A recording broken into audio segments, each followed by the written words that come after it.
What is up, all you goddamn beautiful people, and welcome to my new segment of Things and Thoughts, where we take a wide range of things and I give you guys my thoughts on what I think of them.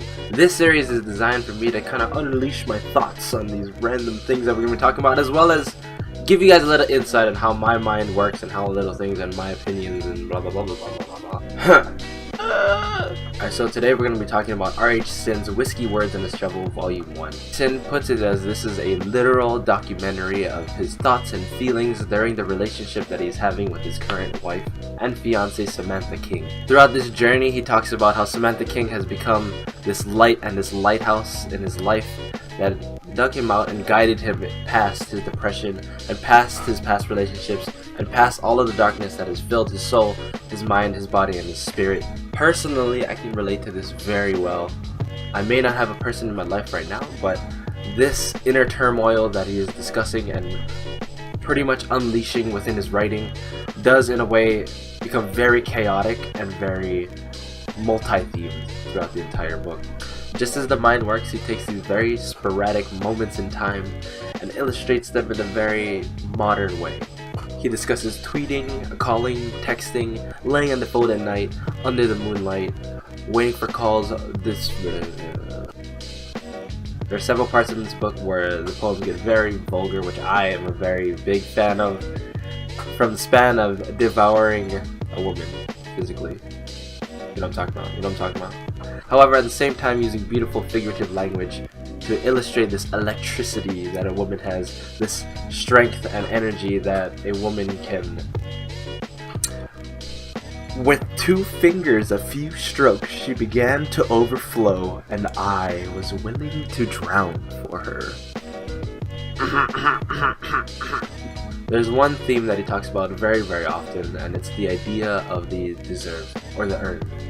So the idea that someone being with someone else that is not deserving of being with that person. The idea that maybe one does not deserve to be with someone because of the fact that they are unworthy. Or the idea that you want to be with someone and you deserve to be with someone, but at the same time that person is not the person that... Math. I realized that was very confusing. Anyway, and I feel like this idea of the deserve and ranking what it is to be deserved or wanting to deserve something. The idea of earning and, you know, how you're ranking that you earned this specific level, that you earned this words. See, in a sense, then you talk about this idea of an equal trade-off, right? The balance of deserving something and not deserving something, the balance of the right and the wrong. I do feel that this book is better read than said. If you do follow me on Twitch, I did a lot of readings for the last couple of weeks, reading a couple poems to you guys. However, I recommend that you guys buy this book and read it for yourself, because there are a lot of moments in this book where the author does speak to you directly in a very connotative language. And as a reader, I felt very physically connected with the author. There was times where you get scolded at, there are times where he knows that you were watching and reading these stories, and there are times where he knows that, hey, you need to fucking listen, because guess what? This is you, this is me, this is all of us, and that in itself has this very grand quality that I do recommend you read this book personally. As a person that has recently been through a very, very, very hard breakup and relationship, this book was indeed a very large, inducing amount of healing.